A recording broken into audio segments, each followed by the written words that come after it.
नमस्कार दोस्तों, मैं हूं शिवानी अभी और मेरे YouTube चैनल में आप सभी का स्वागत है। दोस्तों, मेरी जो आज की वीडियो है उन लोगों के ऊपर है जिन्हें गुस्सा बहुत आता है।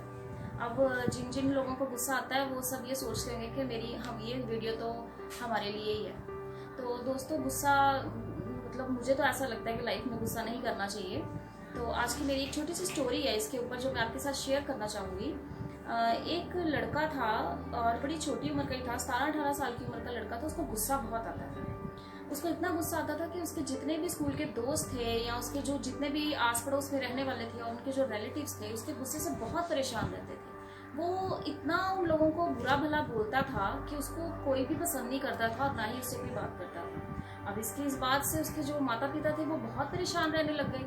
वो सोचते थे कि अभी तो हमारे बेटे की उम्र बहुत छोटी सी है, आगे पूरा फ्यूचर इसके सामने है, इस तरह तो इसका कोई दोस्त नहीं बनेगा, कोई पड़ोसी इससे बात नहीं करेगा, तो ये फ्यूचर में आगे क्या करेगा।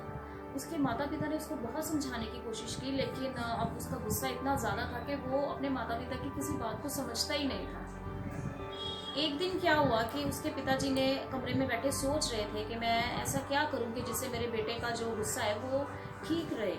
उसने अपने बेटे को अपने कमरे में बुलाया और अपने पास बिठाया और बोला कि बेटे, तुम ये एक हथौड़ी लो, और ये 1 किलो से भरी हुई थैली थी जो अपने बेटे को दे दी, और बोला कि आगे से तुम्हें जब भी गुस्सा आए तुम इस थैली में से एक कील को निकालना और दीवार पर ठोक देना। उसके बेटे ने कहा ठीक है पिताजी। वो सुबह जब उठता है तो उस पूरे दिन में उसको 8-10 बार गुस्सा आता है और एक दिन में उसने दीवार के ऊपर 8-10 बार कील ठोके। तो अगले दिन जब वो सुबह उठा, अगले दिन हुआ जब, तो फिर उसको छोटी छोटी बात पर बार बार गुस्सा आने लगा। वो लोगों से लड़ता झगड़ता रहता, उनको बहुत ही बुरा भला बोलता। तो फिर उस दिन भी उसने 8-10 कील ही दीवार पर लगाए। इस तरह करते करते उसने काफ़ी सारी दीवार भर दी कीलों से लगा कर। एक दिन उसके बेटे को ना कुछ आलस आने लगे कि अब कौन उठे और दीवार के ऊपर कील लगाए। उसको लगा कि इससे अच्छा तो मैं बैठे बैठे अपने गुस्से को थोड़ा सा कंट्रोल ही करना सीख लूँ, ताकि मुझे उठकर ये बार बार दीवार पर कील ना लगाने जाना पड़े। तो धीरे धीरे करते करते उसने अपने गुस्से के ऊपर काबू करना सीख लिया। उसको जब भी गुस्सा आता तो वो वहीं पर बैठा रहता और किसी को कुछ नहीं बोलता और अपने अपने गुस्से को काबू करना उसने धीरे धीरे करके सीख लिया था। जब उसको लगा कि मैंने अपने गुस्से को पूरी तरह से काबू करना सीख लिया, तो अपने वो पिताजी के पास जाता है और अपने पिताजी को वो हथौड़ी और वो कील वापस करता है जो बाकी के बचे होते हैं और बोलता है कि पिताजी, मैंने अपने गुस्से पर काबू करना सीख लिया है और मैंने दीवार पर कील भी ठोकने बंद कर दिए हैं। उसके पिताजी थोड़ा मुस्कुराते हैं और बहुत खुश होते हैं कि मेरे बेटे को अपने गुस्से पर काबू करना आ गया। तो वो उसको बोलते हैं कि ये तो बहुत ही अच्छी बात है बेटा कि तुमने अपने गुस्से को काबू करना सीख लिया।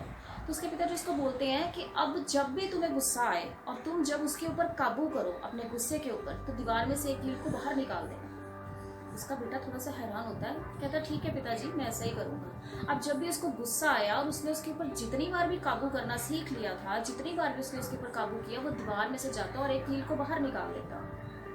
इस तरह करते करते उसने काफ़ी सारे कीलों को दीवार से बाहर निकाल दिया था, लेकिन कुछ कील ऐसे थे जो उसकी पूरी कोशिश करने के बावजूद भी दीवार से बाहर नहीं आ रहे थे। तो वो अपने काफ़ी दिनों के बाद फिर वो अपने पिताजी के पास जाता है और बोलता है कि पिताजी, मैंने जितनी बार भी अपने गुस्से के ऊपर काबू किया, मैंने उतनी बार जाकर दीवार में से एक कील को बाहर निकाला है। तो उसके पिताजी बोलते हैं चलो मेरे साथ। वो उसको उस दीवार के सामने ले जाते हैं और बोलते हैं कि दीवार की तरफ देखो और मुझे बताओ कि तुम्हें सामने क्या दिखाई दे रहा है।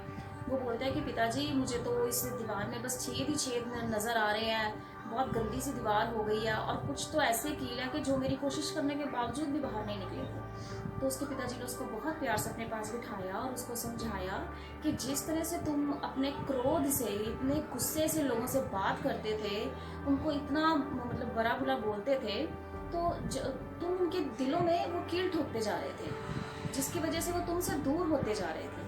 अगर आज तुमने अपने गुस्से पर काबू करना सीख भी लिया है, तो तुम उन लोगों के पास जा कर के उनके दिल से अगर कील निकाल भी देते हो, तो उनके जो निशान है ना, वो हमेशा हमेशा के लिए उनके दिलों में बने रहेंगे। तो वो उसको बोलते हैं कि कुछ अब जैसे कील है जो तुम्हारी कई कोशिशों के बावजूद भी बाहर नहीं निकले, कुछ लोगों को तुमने इतना ज़्यादा गुस्से से बोला होगा, उनकी इतनी बेइज्जती की होगी कि अगर आज तुम उनके पास प्यार से जाते भी हो, तो तब भी तुम उनके जो दिल में वो कील ठोक चुके हो वो कभी वापस नहीं निकाल पाओगे। तो वो अपने बेटे को बड़े प्यार से इसी चीज़ को समझाते हैं कि गुस्सा करने से हमारा ही नुकसान होता है। जब अगर हम गुस्सा करेंगे तो इससे लोग तुमसे दूर होते जाएंगे, तुम्हारा कोई दोस्त नहीं बनेगा, कोई रिश्तेदार तुम्हारे पास नहीं आएगा। हमें कभी भी गुस्सा इतना ज़्यादा नहीं करना चाहिए कि लोग ही हमसे दूर जाते जाएं।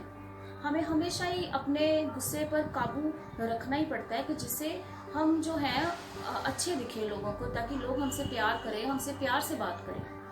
तो उसने जब अपने बेटे को ये चीज़ों को समझाया, तो उसके बेटे ने जब इसको डीपली समझा और उसको रियलाइज हुआ कि वाकई मेरे गुस्सा करने से किसी का तो कुछ नहीं जा रहा था, बल्कि मैं ही लोगों के दिलों में से अपनी जो एक अहमियत है उसको ख़त्म करता जा रहा था।